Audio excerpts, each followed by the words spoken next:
Welcome everyone to the Contact Live weekly webinar. It's Wednesday, it's 4:30 again.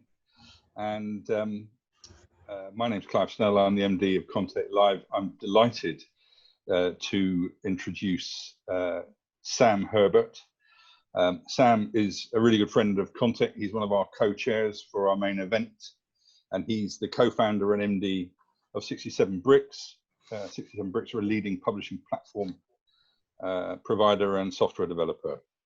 Sam's going to talk to us about what does real digital transformation look like for a content business, which is really, really at the heart of what Contact is all about, that disruption, that opportunity, and those threats. We're going to run for 30 minutes. We've got a 20-25 minute presentation, and there's plenty of opportunity for Q&A at the end. You guys are all on Zoom webinar, which means your mics are muted, but please do file questions on the Q&A tab. At the end of it, we will pull everything together. You'll receive a completely transcribed and indexed video. I am not going to say any more. I'll see you all later. I'll just hand you over to Sam Herbert. Great. Thank you, Clive. Can you see my screen? Yes. Great. So, as Clive mentioned, I am Sam Herbert, the Managing Director and Co-founder of 67Bricks Limited. At 67Bricks, we build award-winning digital data-driven information products for publishers. In this session, I'm going to talk about why digital transformation is so important for content businesses at this point in time. And I'm going to present a simple framework for structuring a content business's digital transformation journey. Some of my proudest moments at 67Bricks have been when we have seen real digital transformation occur at a client, not just from a technical perspective, but the whole organization. So, what is an industry crafted on authority, history, and traditional processes to do when the world says, forget the last 300 years, do something else? First came the internet in the 1990s, quickly followed by mobile, big data, and AI. And now the COVID-19 pandemic has amplified all the things you can't do or won't do, and accelerated the need for true digital transformation. Where digital transformation is concerned, lots of academic publishers have been stuck for the last 5 to 10 years, continuing to survive on traditional revenue streams, but seeing them slowly flatline or decrease. We are at the point where delivering an online experience that replicates in many ways the print experience is no longer good enough. I think most publishers understand that change is needed, but they are unsure how big a change to make and how to proceed. I think it is worth highlighting some of the specific challenges facing our industry, driven by the pace of change in technology and the changing business environment. The first, and perhaps most significant, is content overload. There is an increasing amount of content available coming from traditional and new sources. The peer review process and journal impact factor were barriers to change for a long period of time, but even these cornerstones of the publishing industry are being challenged. What does a content business do? What should a publisher do as the pressure for content to be free increases? The second, and almost as significant challenge, is changing user expectations.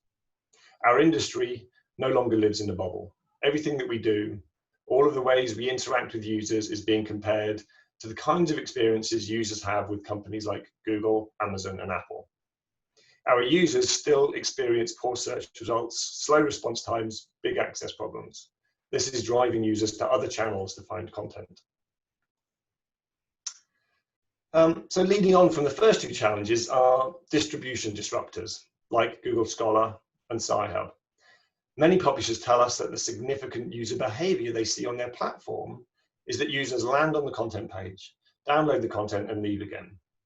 This should terrify you. This means that the likes of Google Scholar are learning more about your users than you are. They are gathering large quantities of data on your users. I've picked these three, but there are other challenges like the shifting institution and funder landscape, increased focus on the process of science, and a drive for OA. In today's smartphone era, it's no longer just the quality of your content that matters. Speed and ease of access are now just as important. In a world of content overload, changing user expectations, and new distribution disruptors, we must also move beyond simply providing quick and easy access to content. We need to explore new ways to help our users achieve their desired outcomes. It is useful to understand that change comes in the form of new user experiences. In each of these examples, the company did not change the user outcome. What they did was they changed the user experience to achieve an outcome. For Uber, the customer still gets from A to B, but it is the user experience that has dramatically changed.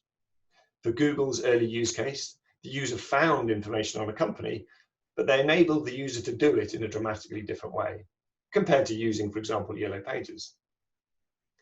For Amazon's early use case, the user still ended up with a book in their hand, but it was the experience of achieving that outcome that dramatically changed the industry. These companies have all disrupted whole industries by reinventing the user experience. So we have to get better at understanding what outcomes our users are trying to achieve, and we need to develop better user experiences to help them achieve them. Otherwise, someone else will. We need to move beyond simply providing access to content. We need to understand why they are reading your content. What is the underlying outcome they are trying to achieve? And you need to look at how you can better help them achieve that outcome. So, what are your users interested in? What outcomes are they looking to achieve? How do they want to consume the information you have? You need customer and content data to answer these questions. But many publishers don't have that data because they have outsourced their publishing platform and the data that goes with it. Why? Well, in the past, the delivery platform was just a bolt-on, a box to tick, a generic shopfront for the content. And in truth, being tied contractually into these partnerships has been a good excuse for more delay. After all, if you don't have control over this information, how can you get to know the customer and change your focus? Let alone think about creating new products for them. Another way to think about this is that we need to rethink the value propositions we offer our customers. Uncertainty has become one of the biggest challenges for our industry. Short-term uncertainty about library and client budgets for 2021 is an immediate concern. There are some predictions that library budgets could be cut by 10 to 15% next year, but we're also seeing wholesale transition to online and virtual environments where digital content is going to be even more important. For example, at universities, so perhaps that will drive an increase in the use of content produced by publishers, but it will also drive changes in how the content is accessed and consumed. Perhaps more importantly, there is also significant uncertainty in the competitive landscape. This existed prior to COVID-19, but is being accelerated as the world speeds towards new online and virtual ways of working. Questions like, are publishers fit for purpose and can they remain relevant beyond the next 5 years are big questions. The level of uncertainty is increasing and the pace of change in the wider environment is also increasing. So, what defines a reasonable or good user experience has changed dramatically over the last few years, and more change in that area is coming as the big B2C tech companies compete to deliver the most compelling and value-add user interactions. If uncertainty is here to stay, then what plans can we make? Where should we invest our time and effort? What are the priorities? The best weapon against uncertainty is agility. Agility allows you to adapt to the changing landscape. Some call this innovation speed. Intel Corporation, for instance, claims that 90% of the revenues the firm derives on the last day of the year are attributable to products that did not even exist on the first day of that same year. Charles Darwin said, "It is not the strongest of the species that survive, nor the most intelligent, but the one more responsive to change." Alongside agility, the other key change that publishers need to make is to reorientate everything they do around the needs of the user. Steve Jobs suggested that we should get closer than ever to your customers. So close, in fact, that you tell them what they need well before they realize it themselves. I think we are some way from achieving this in scholarly publishing. It is through digital transformation that content organizations can achieve the agility and user focus needed to meet an uncertain future.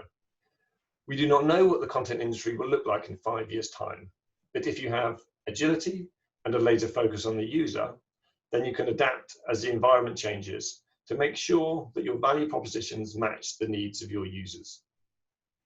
The use of data, new content technologies, and new organizational behaviors will allow organizations to both improve existing processes and explore and develop new business models. This requires wholesale change, but it will be carried out in small incremental steps, learning as we go. So let's take a look at our framework for digital transformation. At 67Bricks, we find that it's best to think about digital transformation as a journey and to break that journey into 4 streams of activity. The first stream is simply the process of digitization, turning everything in your business into data. In content businesses, we are talking about digitizing the content, but also the business activities, processes, and workflows. It is the digitization of activities, processes, and workflows that we find publishers have mostly failed to do so far. The second stream focuses on using new data and systems to improve processes and exploit existing business models. We might call this doing things differently. We are doing the same things, we are just doing them quicker, faster, better, and we are using data to do that. For example, this might be improving search results using improved data on our content and users. The third stream focuses on exploring new business opportunities, new business models. This is about developing new value propositions based on an understanding of what value means to your users in the new digital environment. We might call this doing different things. The fourth stream focuses on reshaping the organization. This is about organizational change to support the evolution of the content business into a modern, fit-for-purpose digital product company. These are concurrent rather than consecutive streams of activity, with some expectation that activities in stream 1 are required to kick off activities in stream 2, and that it typically makes sense to focus on stream 2 before stream 3. It might feel counterintuitive to have organizational change as the final stream of activity, but our experience is that if you start with a big organizational change program, it never gains enough momentum to achieve substantive change. It can start with plenty of enthusiasm and energy, but often slowly dies out and everyone continues with the same old processes and behaviors. So what is needed is the delivery of a visible success that can be the catalyst for change. Others in the organization will see that success and want to be a part of it. This will lead to a small change. Further small changes will lead to increasing momentum for organizational change. So this is a roadmap of activities with specific milestones. We use this type of roadmap with our customers. It might be useful to think about streams 1 and 4 as enablers and 2 and 3 as value drivers. To manage uncertainty, we have to recognize that we cannot define the endpoint in 5 or 10 years' time and then just motor towards it. We have to experiment as we go. We have to learn as we go. We need to move from command and control to build, measure, learn. To achieve this within the digital transformation framework, we work in waves of activity. Within each wave, we are carrying out a phase of build, measure, and learn activities across the 4 streams. As the organization evolves and improves its agility, data storage, and measurement and analysis capabilities, it will be able to shorten the length of each wave, moving towards a point where waves could be as short as 1 or 2 weeks. An example wave might include delivering improved usage data in stream 1, which is then driving improved search in stream 2, which is then being incorporated into a product trial in stream 3. Whilst in stream 4, we are capturing lessons learned from gathering usage data and thinking about how to implement those lessons across the organization. This is a real example of increasing agility. With traditional hierarchical approaches to decision-making, the planning cycle might be months or years long. Here we are moving to an approach that allows us to respond and plan on a much smaller timescale. Within our digital transformation framework, there are 2 different value drivers. You might consider these as 2 different types of innovation. You need to take different approaches to these different types of innovation.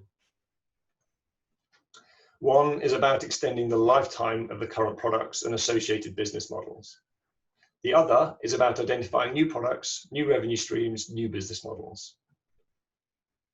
Organizations need, to some extent, to be ambidextrous, to be able to do both of these things. They need to be able to support and exploit live products and explore new products. In traditional organizations, these types of innovation are not often well defined and separated, which leads to confusion about the right approach to take. It also often means that traditional organizations fail to do one or the other type of innovation. Both are needed.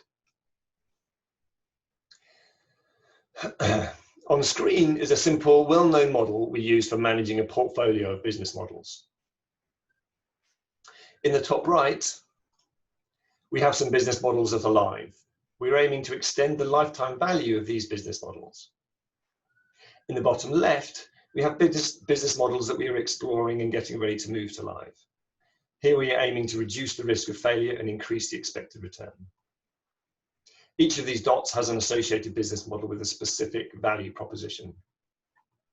For the business models in the top right quadrant, we're aiming to carry out innovation activities to reduce the risk of end of life and to increase the return from that product. These are stream 2 activities. For example, we might look to use technology to reduce the manual effort required by editors to carry out editorial review. This could allow us to reduce the costs and therefore increase the return. Or we could reduce risk by reducing the APC cost to end users and making our offering more competitive. For the business models in the bottom left quadrant, we are aiming to carry out innovation activities to reduce the risk that the product will fail in the marketplace, and to increase the expected return from that product when it is launched. These are stream 3 activities. Depending on where the business model is in this quadrant will determine the type of innovation activity and the level of investment. New ideas are likely to be towards the bottom left, and therefore appropriate activities will be low investment experimentation type activities. Perhaps you are considering a new workflow product concept that builds on your core content asset, but delivers more value to the end user. Here you might start with a paper prototyping activity to test the concept within the core product team. As you move towards the top right of this quadrant, you are likely to be carrying out higher cost activities like beta trials with a subset of your customers. The general idea is to move business models up and to the right, increasing return and reducing risk. Another useful piece of information to add to these plots is direction of travel. Understanding whether a business model is increasing or decreasing its risk and return scores helps decision making. For example, if a live product has an increasing risk score due to uncertainty in the market, then we need to respond to that. The business model portfolio helps us plan activities to include the digital transformation, in the digital transformation roadmap described earlier. Let's take a look at a typical traditional publisher by looking at its possible business model portfolio. We have the journal article subscription business that is delivering good returns. But the risk to the business model is increasing, and we can see ahead a future reduction in returns. We also have a fledgling OA business model that is not delivering as much revenue, but is increasing in popularity, supported by the underlying move to OA across the industry. We might also have some ideas being explored, but they don't seem to get off the ground due to an inability to know where to invest, what to back. This publisher is lacking a good set of business models in the evolve quadrant. The aim is to have a number of business models being tested. The exact number will depend on the size and ambition of your company. We should follow a typical investment model here, where you place a number of bets with the understanding that most will not succeed. There are some publishers who have already made the jump to providing additional products and services driven by different business models, as seen on the portfolio plot on screen. For example, BMJ, who we worked with in a co-development partnership, have a product called Best Practice. This serves a different customer and builds on the existing BMJ skills and expertise. This example publisher here, who is further ahead in their digital transformation journey, also has a number of new ideas in development moving towards live products. Each of these dots represents a different business model. What you're seeing on screen is called the business model canvas and is a recognized template for communicating business models. I won't go into all the details of this business model structure, but simply put, the items in the right are the outward-facing elements, the customers, the relationships and channels. The items on the left are the backstage items like resources, partners and skills. The items at the bottom are the financial elements, the costs and the revenue streams. The value propositions are the offerings to the client that connect all the other elements. Let's take a look at an example business model for a publisher. Here we are looking at a typical business model for a publisher's journal content subscription business.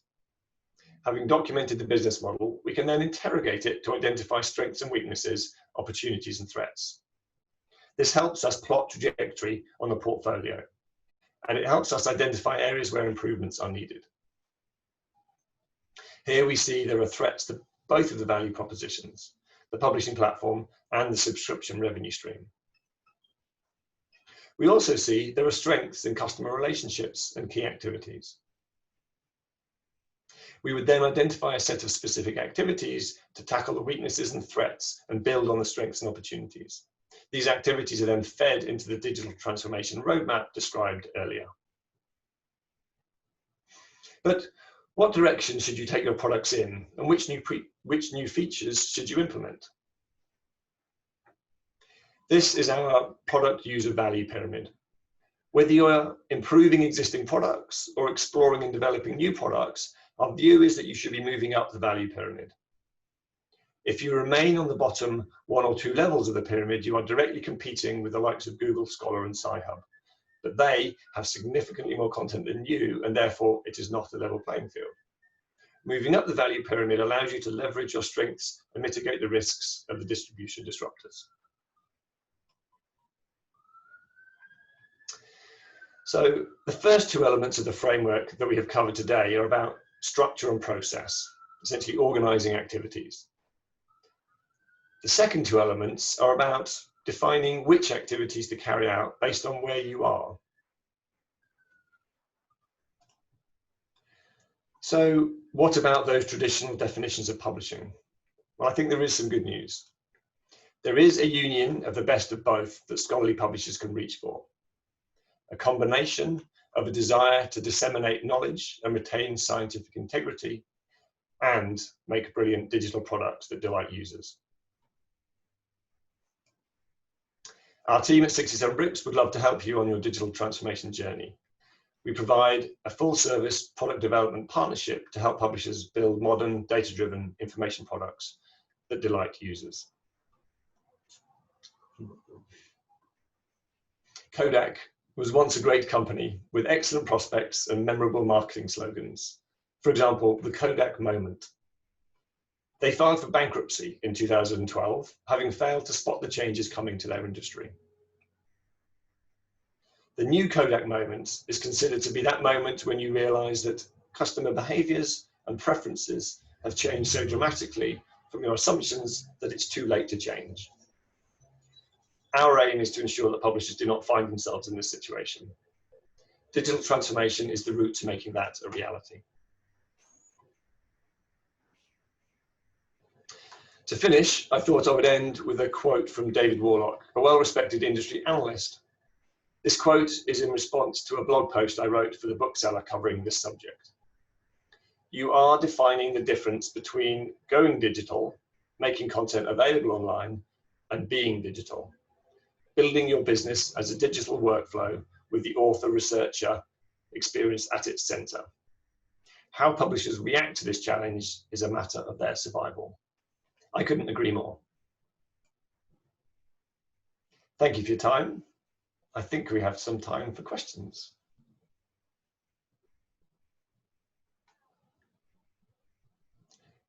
You're on. Sam, that was just fantastic. We have got some time for some questions. I guess my first one really would be, in terms of the Kodak moment, which is, I think, a fantastic analogy, what sort of things are happening to alert publishers, apart from 67Bricks obviously making a great presentation like this? What sort of other things are alerting publishers to, wow, we really need to do something about this, we really need to react? What is your experience of that? Well, I think there are many, if you look. The simplest one would be, I think, to talk to users. I was on a call recently with someone whose wife was a scientific researcher, and we were talking about this subject, and he said, yes, my wife's been complaining to me personally about the fact that it takes 20 minutes to upload every single citation of a particular research paper I'm delivering. And I think you find that kind of user experience in terms of how people can just simply interact with online platforms across the board. And there are, as I said, there are barriers to this change happening which have kind of resisted the change. But I think if you talk to the users, there is huge frustration about simple things like submitting an article, about search. There are some platforms out there now where it takes 20 to 30 seconds for a search to happen. And it's no wonder then that users will go elsewhere. And if you go beyond that and start to look at the data, and the data on people's platforms, as I said, is that people, the significant behavior on publishers' platforms is land on a specific page, download that content and leave again. Yeah. That is that should be a very worrying usage behavior for publishers. Yeah. A question from one of our attendees, Deborah Harmon. Do you think there is an opportunity for publishers to repurpose their content and or enrich it for a different type of user? Absolutely. And I think that's one of the core things that publishers have to realize is what is the value they have in their organization? What is the asset they have that they can use to change the direction? And the content that they have, this huge quantity of content, is the asset that they need to utilize to deliver new value propositions, new products. And at the moment, I think, or up until recently at least, publishers have kind of acted at least as, it's not very very favorable word, but as a sausage factory. You're trying to get through throughput. Output is what matters. But actually, you've got this huge legacy of hugely valuable content that could be utilized in very different ways to deliver significantly more value for the end users. Which, in my view, would lead to a whole rebirthing of many businesses and a great deal of excitement and innovation.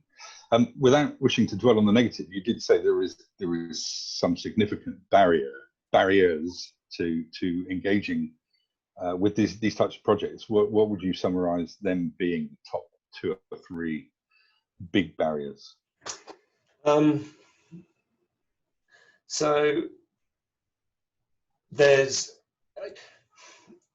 the culture of an organization is a significant thing, and changing culture is a huge challenge for organizations. It is one of the most difficult things to do. And so when you are in a job and you're doing a specific task and you're going down, you're completing that specific task, it's very difficult to to think about or to consider changing things or doing things differently. It was Peter Drucker that wrote about strategy, who said that strategy is really about activities. It's about what you do as an organization. So it's changing on a slow and incremental level all the things that you do as an organization, and there's a big challenge to doing that. But there are good successes out there. There are organizations. I've just seen a couple of great case studies in the last few days of organizations who have managed to do this, and it takes time and patience and effort. And it's not just about technology. It's about engaging with those end users, starting a conversation with them, starting a dialogue with them, and then gathering their feedback and being able to respond to that feedback, and then building that in, and then slowly changing the organization through that feedback and through the small changes you do achieve.